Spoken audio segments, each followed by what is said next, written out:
you shouldn't take that water for granted, because if you were living on the space station, the International Space Station, then that water that you're drinking today might also be the same water that you drank yesterday. My favorite quote about drinking, one of my favorite quotes about life on the space station is yesterday's coffee is tomorrow's coffee. I've heard it so many times before, and I can never hear it enough. It's so great. Because they are super efficient in recycling their water. Something like 90. I want to say 95% of all liquid waste is purified and reused. The water parts, and the supposedly, H2O parts, not the other parts. Supposedly, it's even cleaner than the drinking water in most places in the Western world on Earth. Yeah, it's gotta be. Oh man! Yeah. Welcome tea, everyone. We'll not be talking about drinking recycled water all episode, but welcome everyone to this week's episode of Science Actually Presents The Nerd and the Scientist. We are your hosts, Kovi and Benjamin. We are both nerds. We are both scientists, sort of, in some ways. And today we are going to be talking not just about recycling liquids in space, but all of the fun inventions that have come from space exploration, directly or indirectly, that either have been beneficial or could be beneficial here on Earth, on the planet Earth, where we live, where all of us live and all of us have died. Where all the tacos are. Or where all the tacos are, as far as we know. That we know, yes. Yes.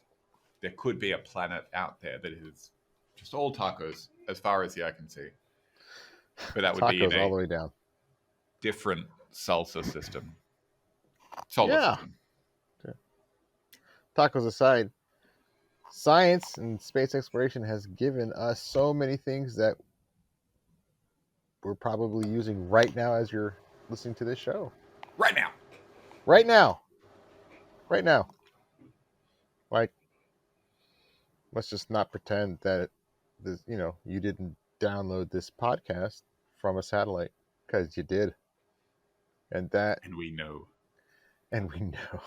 We actually do know. We actually have a map that shows where all the listeners are and what you're eating, what you're doing.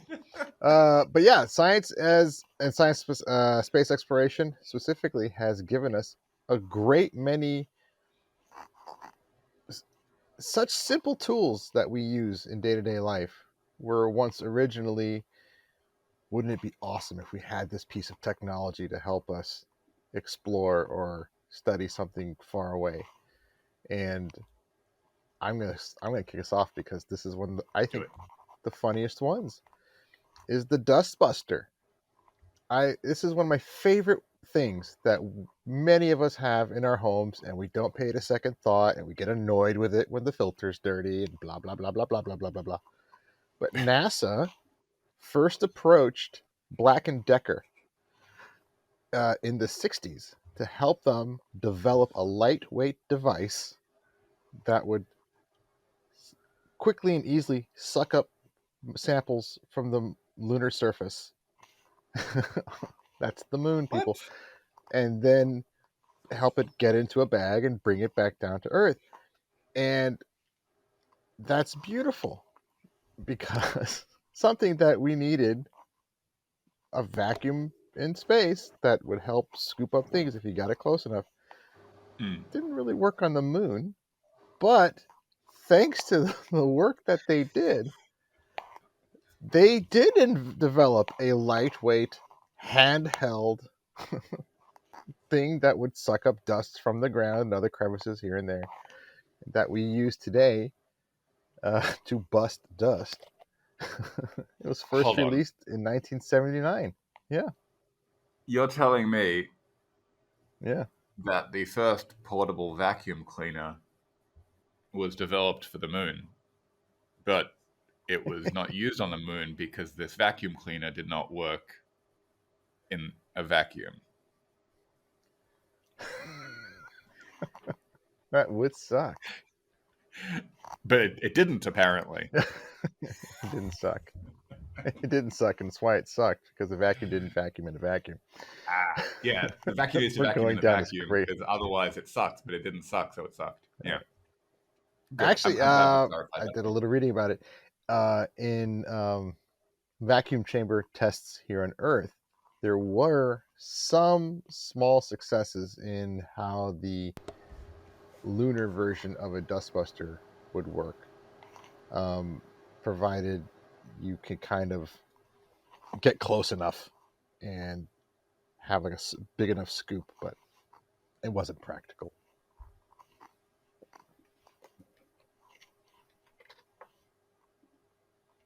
That's my story.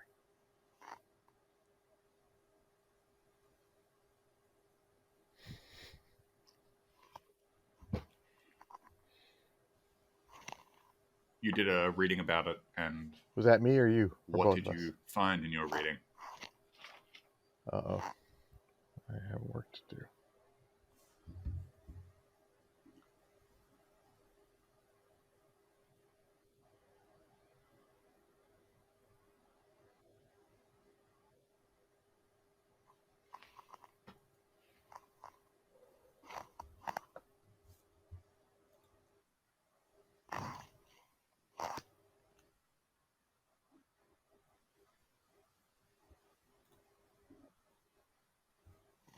Oh, we resumed. Okay.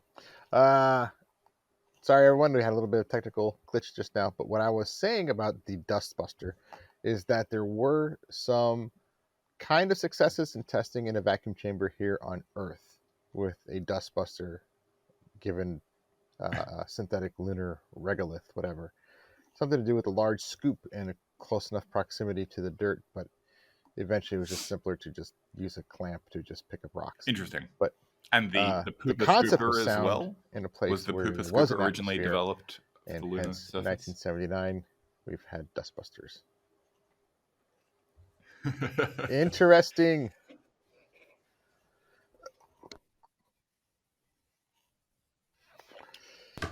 Interesting. No. Interesting. Okay, cool. So It was invented when we So started it's something. So we domesticating have, dogs. I guess, a few different categories. We have things that are useful in space Yeah. that become useful on Earth. Things I don't that know. are useful in space that don't yet, like that aren't yet useful on Earth, even though they could be. And then we have things in space that aren't useful in space, but still somehow manage to be useful here on Earth. Okay, so three categories. Cool. Okay, Right. what other inventions from space did you read about? So many. Right.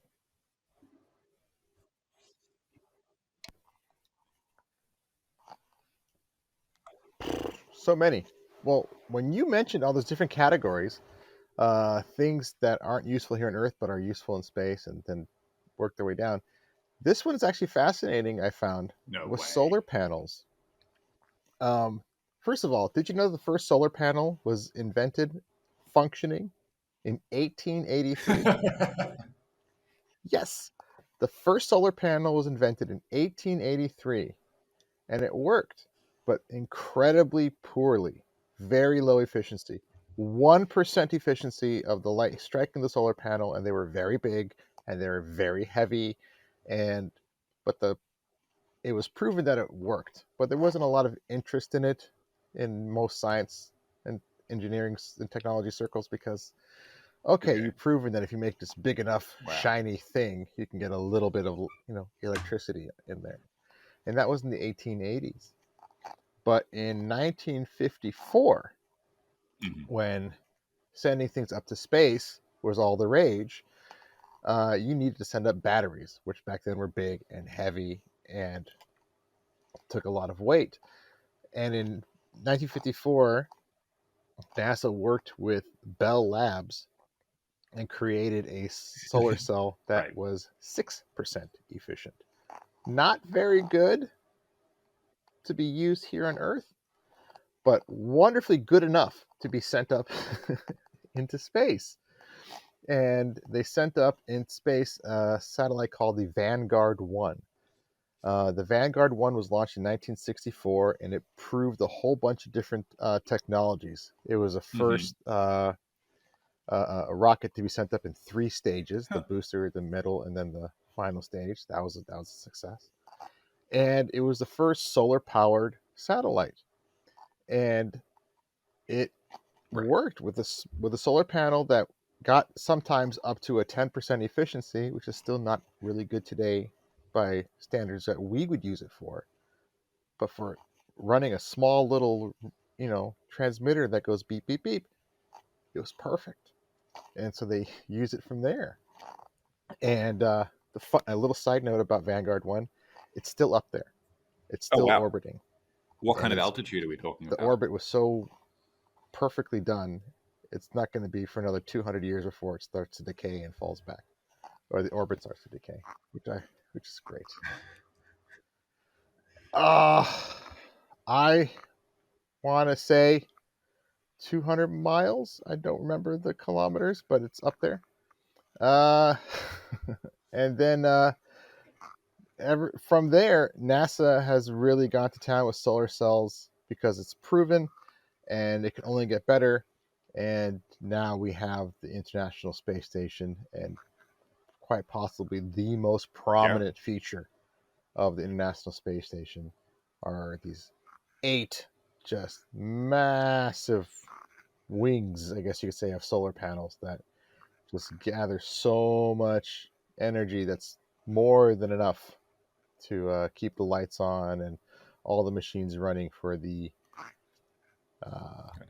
it's now, really impressive. On average, lately, thanks to SpaceX, on average about like 6 to 8, maybe 10. I think also, at a time, and you can lose half. Nowadays there are other compounds that people are looking into. Solar panels are incredible. Photovoltaic cells, like different semiconducting material, rather than just traditional silicon solar cells.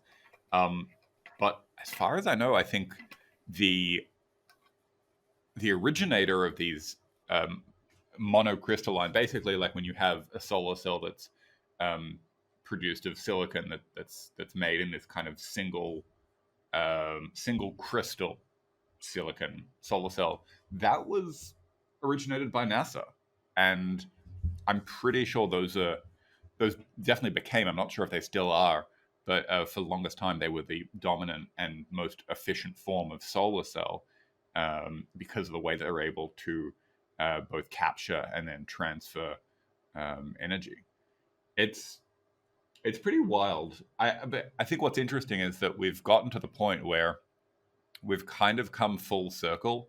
So I think originally the probes that we were working on for space were powered by radioactive material that was left over during the Cold War, and then people started to move towards solar cells, and then at a certain point, I guess we realized that solar cells were also going to be difficult for missions that went further and further away from the sun, right? Unless you have these hyper efficient solar cells, which we've definitely gotten better at.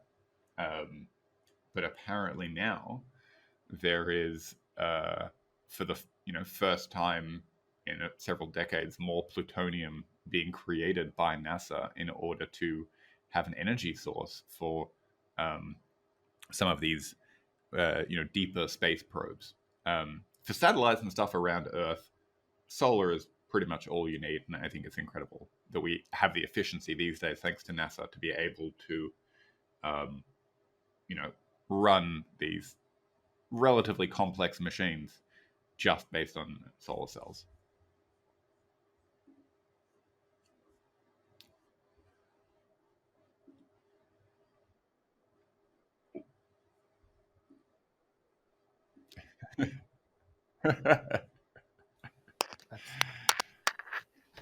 Crazy.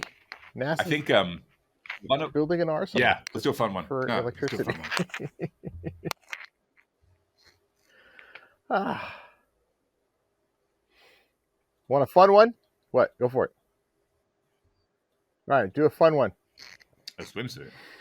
You might not think about this as coming from NASA, who does things in space, but how about a swimsuit? Yes, indeedy, a swimsuit. Thanks to NASA's Langley Research Center, especially the work they do in wind tunnels, they developed a material that was Okay. flexible and wearable that really incredibly reduces drag or air drag. So a company called Speedo got wind of it, and they developed a full body swimsuit that reduces the drag of water, the exact same technology, by 26%. So thanks to NASA and Langley I and had no idea research about done in wind tunnels, that. you can swim Basically, in NASA is water the reason why we have here on swimsuits. Earth faster. Okay. Isn't that cool? Would never have predicted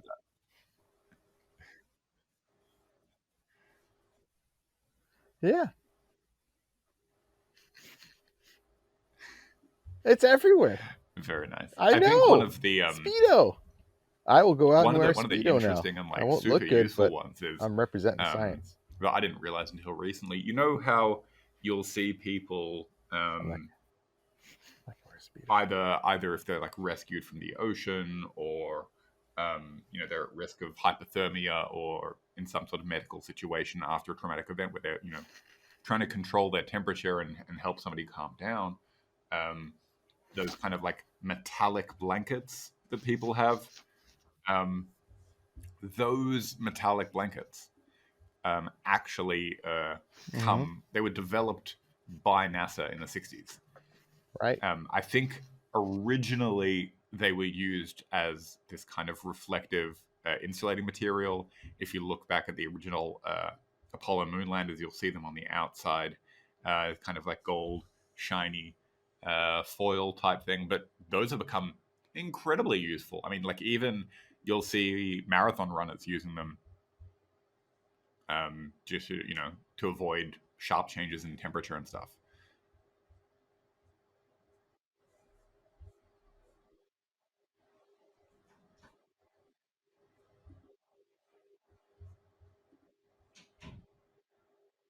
Yeah.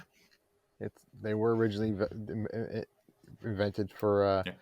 Also, spacecraft insulation, but they're little still smooth honey enough packet they could be biscuit. used for a person. And like you just said, here they are. You can buy them at your local store Speaking of loud and in a little crinkly, I packet. think it's time You just for today's turn ad yourself break. into a little mylar balloon and you're comfy. It's loud and crinkly, but it keeps you warm.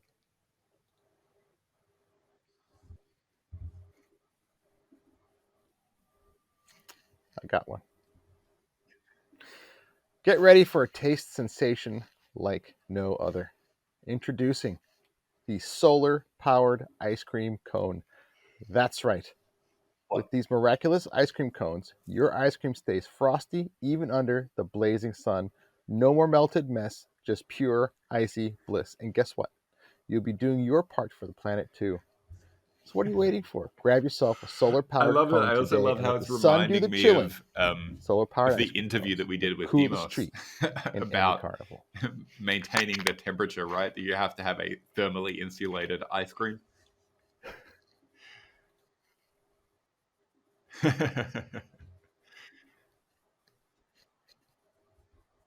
It was. It was. And for folks who haven't listened, we've also had our second Right. guest on I forgot about that. recently, talking about Oh my dark gosh. matter, That was a good call. That was a good interview. dense Our first guest. space. Ah, right. Oh God. I was talking with my family last night. They love listening to the show. And my dad was telling me I was listening to the show, the one with the guest, the scientist. I was, you mean Marcus, the guy who talked about black holes and That's particles great. and That's what stuff like that? families He are goes, for. They're like, yes, oh, I I love what loved you're it. doing. I don't I get it, didn't but I get any love of what it. you're doing. I was like, great, thanks. I think on the topic of But yes, we've had yes, multiple guests. what are we moving along to? Love I was it. just going to say on the topic of satellites, right? Like this whole idea of satellite tracking Moving along. and the satellite industry was Go basically born on from topic. space exploration. I mean, Whatever you're the about to say. Soviet Union were the first ones to get a satellite into space, but then A, to track those satellites, and B, to send up their own satellite. Right. The Americans and then NASA specifically developed it like a whole industry that then eventually spread out into the private industry, led to not just space related things and military things, but also satellites that do telecommunications, that do remote sensing of Earth for weather and climate tracking. I mean, all of this stuff comes back to space exploration. Yeah, you could not send your TikToks or see your TikToks or talk your ticks or anything like that Mm-hmm. without satellites. Send your TikToks. Nope. Mm-hmm. Can't book your faces. No, could not. Could not. You can't No. snap your chats. You couldn't insta those grams. Yeah. So Couldn't face those so books. everything from social media Couldn't do it. to Yeah. the accuracy Could not of do your GPS signal on Google Maps or Apple Maps or Space. whatever it is you're using, all thanks to the space peeps.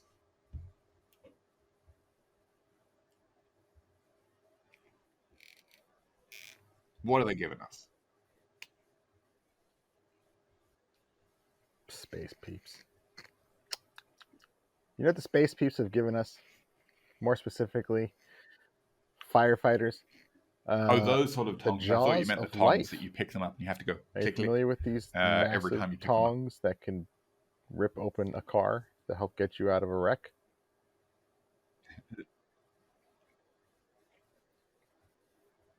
Yeah, similar thing, except way more, horrifyingly powerful.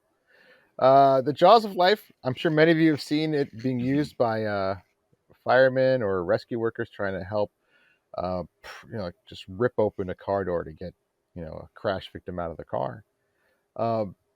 Those were first invented or used rather.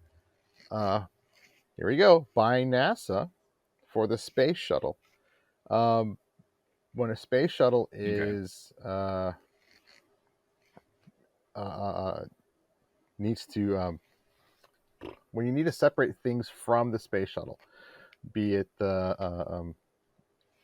when you're in space and you need to separate things from the space shuttle, you need a kind of a hand to kind of just open and let it go or push it open. But those were smaller, quite powerful, and they had little explosive charges in them that helped them move. And down here on Earth, having an incredibly powerful hand that can open anything would be useful. But you don't want it to be powered by a small little series of explosions if you're going to use it next to a car wreck to get a person out. So some of the strength behind these things is it's powered differently now with air pressure, but it's the same technology that can spread something open or crush it closed. It's a weirdly simply terrifying name for the space shuttle. a device that's Very designed cool. to help save lives, right? Yes, indeed. Jaws of life. Do do do do.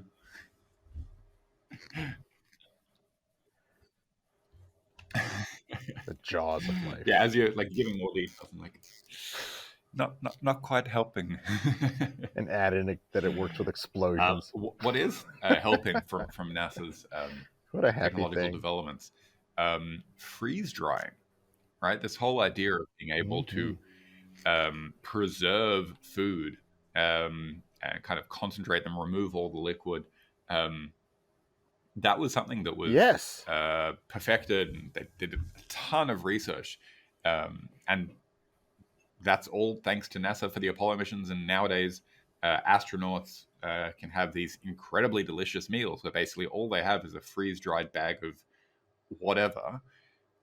They connect the top of it to a device that's putting out water, and immediately they've rehydrated their food. It's almost like that scene in Back to the Future when they rehydrate the pizza and it goes from being this tiny shriveled up little thing to being like a massive delicious looking like family sized pizza. That, but it's kind of happening in a bag, so you don't see the impressiveness of it. But on a molecular level, that's basically what's happening. Hmm.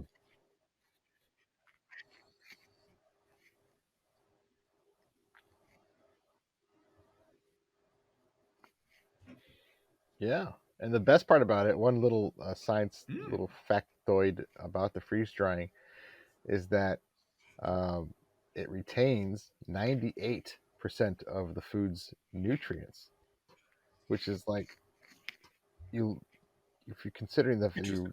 you're removing all the water completely out of it, but you're not destroying all the value of the food. It's still very good, and for the most part. One article I read on NASA's website is that generally Nice. freeze drying food retains 98% of its Most. nutrients, only 20% of its original weight, and most of its flavor. I love that part. Most of its flavor. So it's not it's not like you take one of those you take a pizza like Kavi said and you freeze dry it and shove it in a bag and then rehydrate it Oh into man. some technically edible I something. It I actually have still heard. tastes pretty good.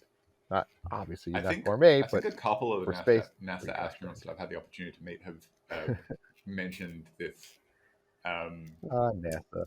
change in taste buds that astronauts experience when they're in space, and um, most, if not all of them, tend to develop a uh, they develop a liking for hot sauce, even if they didn't have that on Earth, because they just need flavor, and it's not just that the food itself has you know, maybe not maintained all of its flavor in that freeze drying process, but Right. also your taste buds in space weirdly don't work the same as your taste buds on Earth.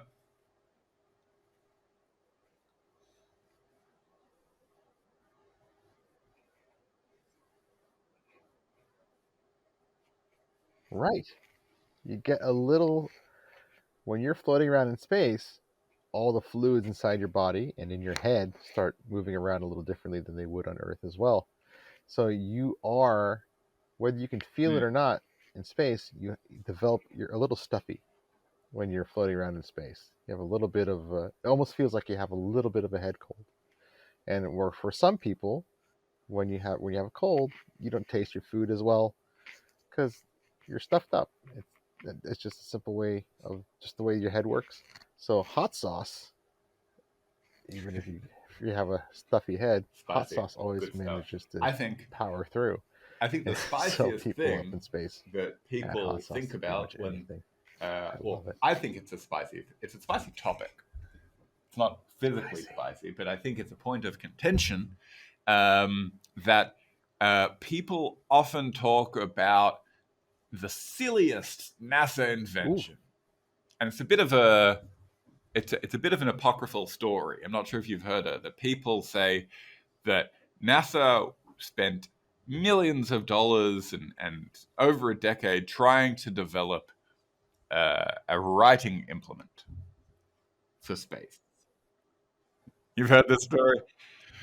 People are like, the Americans they spent 10 years and $10 million trying to develop a pen that works in space, and the Soviets just yes, they used a did. pencil. But this, in fact, is not true. The It's not true. Yeah, They I did. know that we're doing an It's true. episode on all the things that were invented for space by NASA, but this was It's not actually the true. whole Okay. space pen myth. It's actually kind of interesting because it was basically a third party, this company called Fisher, um, that designed it and just spent years trying to convince NASA to buy it. But NASA was fine using pencils and using like felt tipped markers because those don't rely on gravity, right? Like the issue with a pen is that you have this ink and the ink needs to flow downwards towards the ball point of the pen in order to write. A felt marker works using capillary action. So if you consider, I don't know if you've ever had like a tea bag in a cup, you'll notice that sometimes the color of the tea and the tea itself will start rising up out of the cup along the tea bag string. And so that's capillary action. It's basically kind of like the molecules of liquid being passed from one absorbent material to the other. And that's how felt tip markers work. So they work in 0G as well, or they work in microgravity as well, I should say, to be careful. So yes, the Fisher Space Pen is a real thing. They are ridiculously expensive, and you can get them. And I think some NASA astronauts have used them. However, they were not specially developed by NASA, and NASA did have other solutions. So that's a. And the Russians did use pencil, and NASA also used pencils. We had that technology as well. And the Russians did use pencils. Yes. Oh, man. This has been a good episode. I liked it. I love it. That was great. Yes. So if you're listening to this episode and it was a fun one. Say, technical what glitches technical aside, glitches? which I'm going to try to edit out. Benjamin has done a fantastic job later, but and you never would have a fun noticed one. If we didn't say I liked it.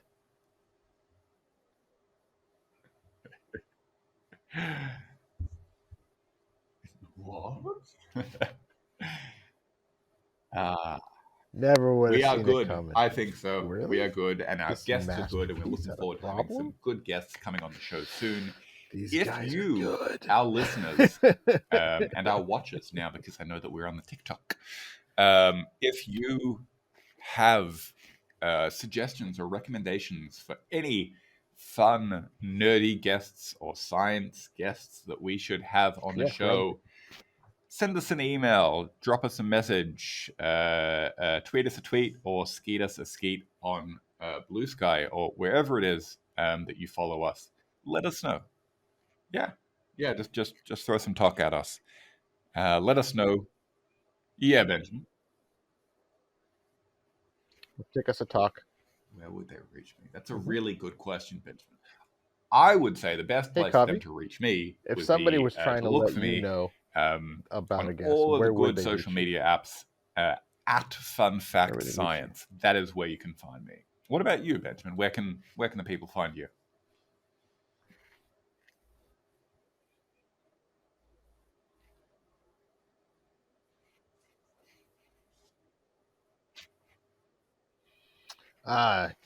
Look on all the social media platforms that we mentioned and the other ones we didn't mention. Look for Science Actually. Mine's the logo, 2 gray dots with a green swirl going around them. That's Science Actually. Primarily Facebook, but also on Instagram, TikTok, Twitter, Hive, Mastodon, LinkedIn, some more. It's fun. We're having a good time. And as Kovi said, please do start watching our episodes, which I'm trying to get up on TikTok. And people are starting to really like them. And there's actually, some good engagement. So hop on and watch the enjoy show. The show. Enjoy the episodes, the bite-sized episodes, and see if you can find those rare moments where I forget the fact that video is also being recorded for this podcast, and I maybe scratch my nose or do something embarrassing like that. But let us know. Enjoy.